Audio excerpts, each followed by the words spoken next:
श्रील प्रभुपाद की जय, गुरु गौरांग की जय।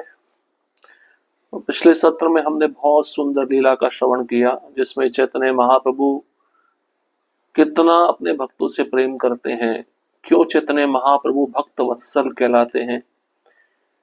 चैतन्य महाप्रभु ने हरदास ठाकुर की सेवा की, उनको अपने गोद में लेकर नृत्य किया, उनका स्नान कराया, उनकी समाधि बनाई। इसके पश्चात जगन्नाथपुरी की प्रत्येक दुकान में जाकर महाप्रभु ने भिक्षा भी मांगी और सभी भक्तों को प्रसाद भी खिलाया। चैतन्य महाप्रभु कहते हैं, जो भी हरदास ठाकुर के तिरोभाव के उत्सव में सम्मिलित होगा, उसको अवश्य कृष्ण की कृपा प्राप्त होगी। तो इस सुंदर लीला का श्रवण हमने पिछले सत्र में किया था। हरदास ठाकुर अब सिद्ध बकुल मठ में रहते थे। सिद्ध बकुल का नामकरण कैसे हुआ, उस लीला का हम श्रवण करेंगे। सिद्ध बकुल मठ नामाचार्य श्री हरदास ठाकुर का जगन्नाथपुरी में विश्वास स्थल था। यह स्थल गंभीरा के पीछे पुरी वासियों में सिद्ध बकुल मठ के नाम से प्रसिद्ध है। श्री हरदास ठाकुर के अप्रकट होने के पश्चात उनके अनुगत भक्त श्री जगन्नाथ दास ने श्री नामाचार्य का एक विग्रह बनाया, जो पूर्वाभिमुखी है। वह हाथ में माला लेकर जप करने की मुद्रा में अवस्थित हैं। विशेष रूप से यहाँ बकुल वृक्ष आंगन में पूर्णतः फैला हुआ है, जिसको वैष्णवगण प्रणाम अर्पित करके हरिनाम के प्रति रुचि विकसित होने के लिए प्रार्थना करते दिख जाते हैं। इसी वृक्ष के नीचे नामाचार्य प्रतिदिन 192 मालाओं का जप किया करते थे। श्री हरदास ठाकुर के मंदिर के सामने उसी आंगन में और एक मंदिर है, जिसमें षडभुज गौरांग, नित्यानंद प्रभु और अद्वैत आचार्य विराजित हैं। वहां भगवान नरसिंह के भी विग्रह हैं। ऐसा कहा जाता है कि ये भगवान नरसिंह हरदास ठाकुर के समय से वहां विद्यमान है। भगवान जगन्नाथ को प्रातः काल में प्रतिदिन दंत धावन तथा स्नान आदि कराया जाता है। उसी समय तीनों श्री विग्रहों को दातुन प्रदान करते हैं, जो एक दिन पहले की संग्रहित किया जाता है। यह कुंभाटुया वृक्ष का होता है। एक दिन दो में से एक दातुन खो गया। तब अवकाश समय नजदीक होने पर जगन्नाथ सेवकों ने बकुल का ही दातुन भ्रमवश यह जानबूझकर प्रदान किया। दंत धावन सेवा के बाद पुजारीगण वह लकड़ी विशेष व्यक्तियों को देते हैं। उस दिन किसी एक सेवक ने वह प्रसादी दातुन श्री चैतन्य महाप्रभु को प्रदान किया। वह प्राप्त करके महाप्रभु हर्षोल्लास से नाचने लगे। पूर्ण रूपेण प्रेमाविष्ट होकर हरदास ठाकुर की कुटिया में आ गए। तब उन्होंने सभी के समक्ष वह जमीन में रोपण किया। धीरे धीरे समय के साथ विशाल वृक्ष बना और अपनी छाया में सभी को आश्रय प्रदान करने लगा। स्वयं हरदास ठाकुर इसी के नीचे बैठकर हरिनाम लिया करते थे। तो किस प्रकार से सिद्ध बकुल का नामकरण हुआ? तो बकुल एक वृक्ष है।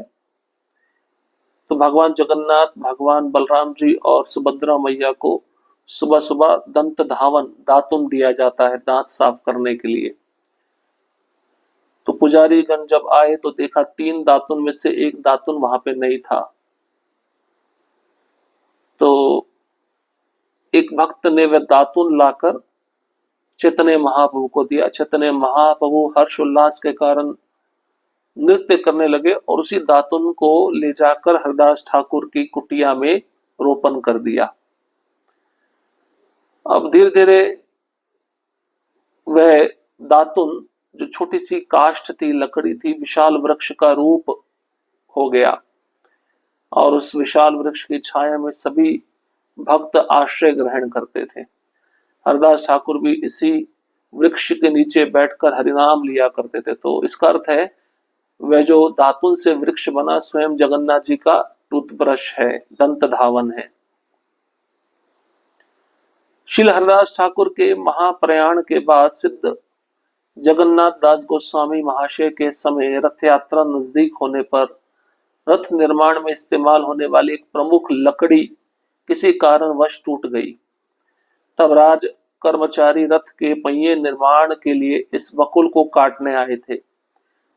उन्हें समझाया गया कि यह स्वयं श्री चैतन्य महाप्रभु द्वारा रोपित वृक्ष है, परंतु वे माने नहीं। भगवान जगन्नाथ की यही इच्छा है, समझकर वे शांत हो गए। राज कर्मचारियों ने जिस दिन काटने की बात की थी, उससे ठीक पहली रात्रि में यह बकुल वृक्ष पूर्णतः खोखला हो गया। दूसरे दिन राज कर्मचारी गण आए और देखकर आश्चर्यचकित रह गए तथा गजपति राजा के पास जाकर इस घटना का विवरण दिया। उसी समय से पुरी के लोग इसे सिद्ध बकुल के नाम से पुकारने लगे। ऐसा कहा जाता है कि महाप्रभु श्री चैतन्य ने इस दातुन को चैत्र संक्रांति को रोपित किया था,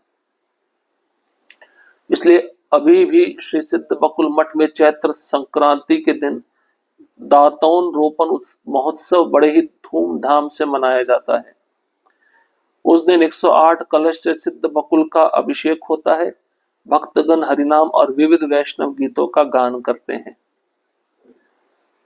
तो हरदास ठाकुर के शरीर त्याग करने के बाद उनके जो शिष्य हैं सिद्ध जगन्नाथ दास गोस्वामी महाशय रहते थे वहां पर, उस स्थान पर।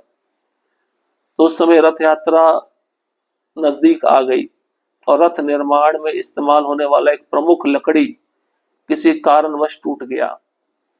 तो राजा के कर्मचारियों ने रथ के पहिए के निर्माण के लिए इस बकुल के वृक्ष को काटना चाहा। वहां के भक्तों ने समझाया भी कि इस वृक्ष को मत काटिए, ये स्वयं चैतन्य महाप्रभु ने रोपित किया है, परंतु वे राजा के कर्मचारी माने नहीं। भगवान जगन्नाथ की यही इच्छा हो गई, भक्त चुप हो गए, शांत हो गए।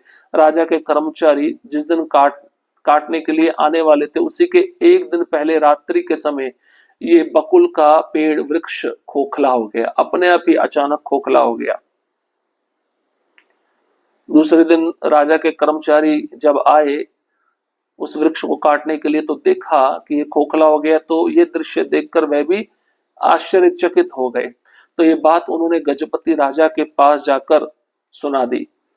उसी समय से पुरी के लोग इसे सिद्ध बकुल नाम से पुकारने लगे। सिद्ध मतलब यहाँ पे भगवान का नित्य निवास है, और बकुल मतलब बकुल का वृक्ष। तो महाप्रभु ने चैतन्य महाप्रभु ने इस दातुन को चैत्र संक्रांति के दिन रोपित किया था। चैत्र का महीना आता है अप्रैल का, उसमें संक्रांति का दिन होता है। उसी दिन इस दंत धावन बकुल का रोपण हुआ था, इसलिए आज भी ये प्रसिद्ध महोत्सव धूमधाम से वहां मनाया जाता है। चैत्र संक्रांति के दिन दातौन रोपण महोत्सव सभी भक्त मिलकर मनाते। 108 कलश से सिद्ध बकुल का अभिषेक किया जाता है और वैष्णवगण विविध प्रकार के वैष्णव गीत गाते हैं, हरिनाम संकीर्तन करते हैं। अब इसके पश्चात हरदास ठाकुर का समाधि, ये समुद्र के पास में है। यह स्थल इस्कॉन भक्ति कुटी मंदिर के बिल्कुल सामने है। इस भाग को स्वर्ग द्वार कहा जाता है। ऐसा कहा जाता है कि स्वर्ग द्वार नामक तट भूमि का विशाल भाग शमशान भूमि के रूप में परिणत था। एक बृहत मंदिर के अंदर प्रवेश करने पर बाईं ओर श्रील हरदास ठाकुर का समाधि मंदिर दर्शनीय है। यहाँ उनके सामने भक्तगण बैठकर कीर्तन करते रहते हैं।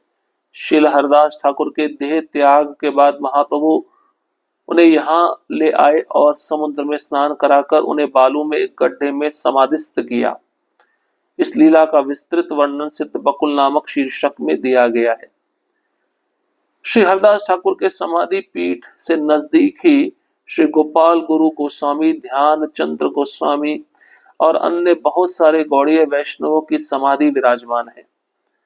यहाँ श्री चैतन्य महाप्रभु, अद्वैत आचार्य एवं नित्यानंद प्रभु के विग्रह जप करने की मुद्रा में सेवा प्राप्त कर रहे हैं। वे क्यों जप कर रहे हैं? क्योंकि श्री चैतन्य महाप्रभु यहाँ प्रतिदिन आकर समुद्र स्नान के पश्चात हरदास ठाकुर को प्रसाद अर्पित करके हरिनाम जप किया करते थे, इसलिए तीनों विग्रह नामाचार्य के साथ हरिनाम ले रहे हैं। तो हरदास ठाकुर का जो समाधि है वो बिल्कुल समुद्र के तट पर बनाया गया है, और इस्कॉन का जो मंदिर है छोटा सा भक्ति कुटी जिसको कहते हैं, बिल्कुल हरदास ठाकुर की समाधि के सामने है। इस स्थान को स्वर्ग द्वार भी कहा जाता है। तो हरदास ठाकुर का समाधि मंदिर है, और उस समाधि मंदिर में बैठकर भक्तगण कीर्तन करते हैं। तो हरदास ठाकुर के शरीर छोड़ने के बाद महाप्रभु सिद्ध बकुल से यहीं पे इस स्थान पर उनको लाए थे, समुद्र में स्नान कराया था और बालू से गड्ढे में उनको समाधिस्थ किया था। और ठीक हरदास ठाकुर की समाधि से नजदीक गोपाल गुरु गोस्वामी, ध्यानचंद्र गोस्वामी, अन्य बहुत सारे गौड़ीय वैष्णवों की समाधि उपस्थित है, विराजमान है। और चैतन्य महाप्रभु, अद्वैत आचार्य नित्यानंद प्रभु के विग्रह भी हैं, जो जप करने की मुद्रा में वहां पे सेवा प्राप्त कर रहे हैं। क्यों जप कर रहे हैं? क्योंकि चैतन्य महाप्रभु यहाँ पर रोज आकर समुद्र स्नान करने के बाद हरिदास ठाकुर को प्रसाद अर्पित करते थे और उसके बाद हरिनाम का जप किया करते थे। इसलिए तीनों विग्रहों को जप की मुद्रा में दिखाया गया है। तो इस प्रकार से सिद्ध बकुल का नामकरण कैसे हुआ, हरदास ठाकुर की समाधि कैसे हुई, तो ये दोनों बहुत ही मुख्य स्थान आज भी जगन्नाथपुरी में विराजमान है। भक्तगण चाहे तो जाकर दर्शन कर सकते हैं। इसके पश्चात श्रील प्रभुपाद जी के ग्रंथों में नामाचार्य श्री हरदास ठाकुर का वर्णन किस प्रकार से आया है, प्रभुपाद जी ने नामाचार्य हरदास ठाकुर का गुणगान किस प्रकार से किया है, इसके विषय में हम अगले सत्र में श्रवण करेंगे। हरे कृष्णा कृष्ण कृष्ण हरे हरे, हरे राम राम राम हरे हरे। श्रील प्रभुपाद की जय, गुरु गौरांग की जय।